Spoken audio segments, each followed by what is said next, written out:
Capricorn, hi! Welcome to Mr. Queen PH. At ito ang inyong energy update, May 1 to 15, 2025. So we will see what are the energies coming to you. First half ng May. Ayan. So if you're interested in private readings, meron tayong link sa description at sa pinned comment. Paka-check nyo lang information kung paano mag-book for a private reading. And please subscribe to our channel to show your support. Like, share this video, at comment na rin kayo kung kayo'y naka-resonate. So, let's see, Capricorn. What's coming to you? First half ng May. Okay. And also, pa-follow na rin ng aking Facebook at TikTok, lahat yan, Mr. Queen PH.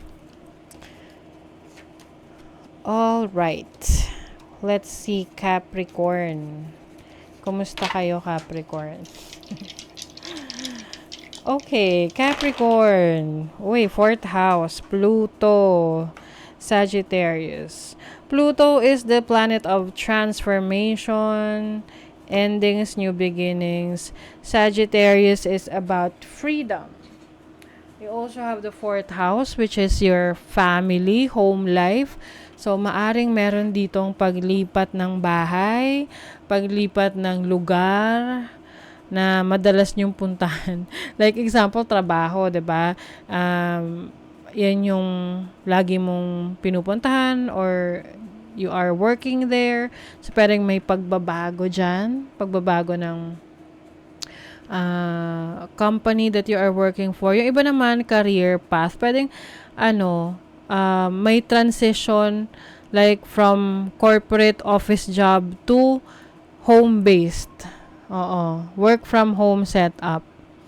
I also see here na merong mag-a-abroad. Itong pag-a-abroad na to, hindi lang sa trabaho. Migration. So, maaring kayong buong pamilya, lilipat kayo sa ibang bansa. 4th house is also, kasi Sagittarius energy to. So, parang, meron ditong bubukod, aalis na sa family nila. Pwedeng, halimbawa, adult ka na, tapos, may sarili ka ng work, so, bubukod ka na, alis ka na sa family mo, sa bahay nyo, to start your own. Pwede rin namang, basta nyo, bubuo na ng pamilya. Kaya, kayo ay bubukod na. Uy, ang ganda. Capricorn, victory. 37, number 1 to sa numerology. There's a new beginning, a new opportunity, bagong simula, na magiging successful para sa'yo. Wow, community. Uy, number 1 na naman. 19 is 1 plus 9, 10. 1 plus 0, 1. So, talagang may new beginning sa inyo. Community is being part of a group. So, pwedeng ikaw ay magiging part ng isang group.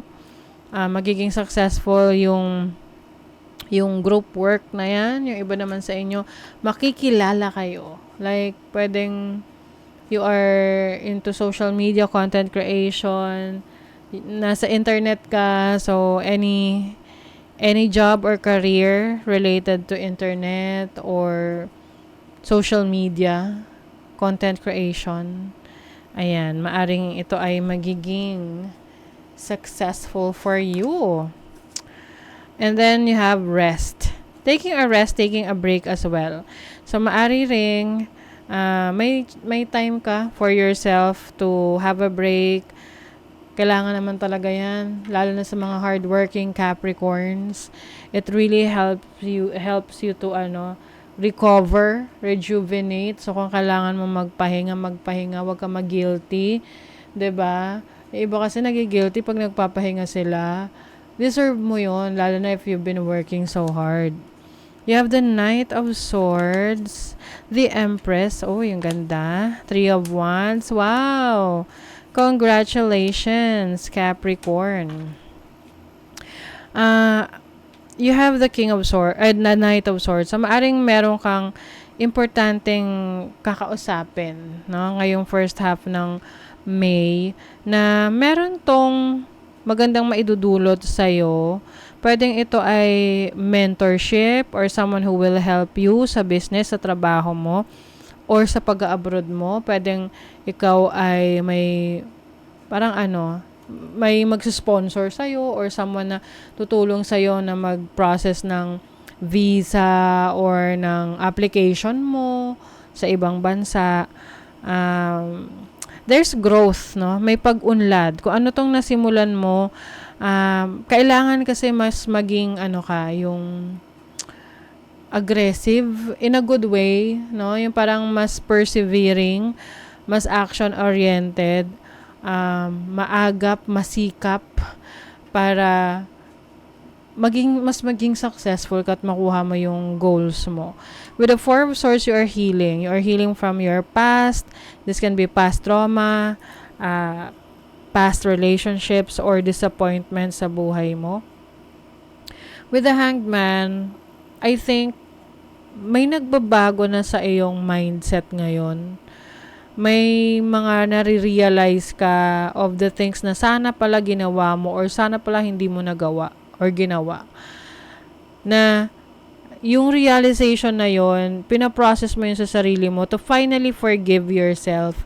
Kasi may mga times na sinisisi mo yung sarili mo na ay sana ginawa ko to or sana hindi ko to ginawa kasi naman Yan lang you will live with that. Parang kumbaga yan yung magsa-stuck sa'yo sa sitwasyon na yan, na hindi ka makaka-move on hanggat yan yung lagi mong iniisip. 'Di ba? Kung ano yung mga naging pagkakamali mo na dapat hindi mo ginawa or ginawa mo. So, what you have right now is where you should be, no? Kung ano yung meron ka ngayon or nasan ka ngayon, yan yung talagang kailangan na nandun ka. Okay? You get my point. Kasi yun rin yung kailangan mo to get to the place where you want to be. Kung saan mo gustong mapunta. Kailangan mo lang munang mag-heal from whatever is holding you back. Yung parang pumipigil sa'yo. Merong short journey. Some of you may travel opportunities. Maaring land travel to, no? Sa mabundok na lugar. Obstacles to overcome. Meron ka raw overcome, mapagtatagumpayan na pagsubok. Yun naman yung importante. Kahit anong pagsubok, basta mapagtatagumpayan natin, 'di ba? Kasi we will learn from it, matututo tayo. And some of you Capricorn will focus on your career.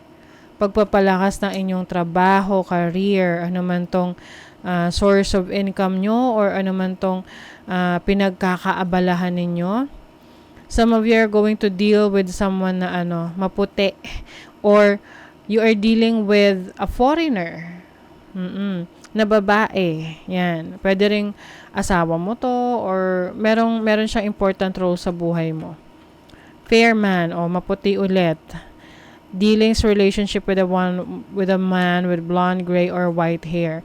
So, maaring yung di ba nabanggit ko sa inyo kanina is pag-abroad. So, pwedeng ito ay nasa western countries or Caucasian. Maputi. Afam, ganyan. So, pwedeng yan yung it's either talagang pupunta ka sa lugar na yon or yun yung boss mo or that's where you are working.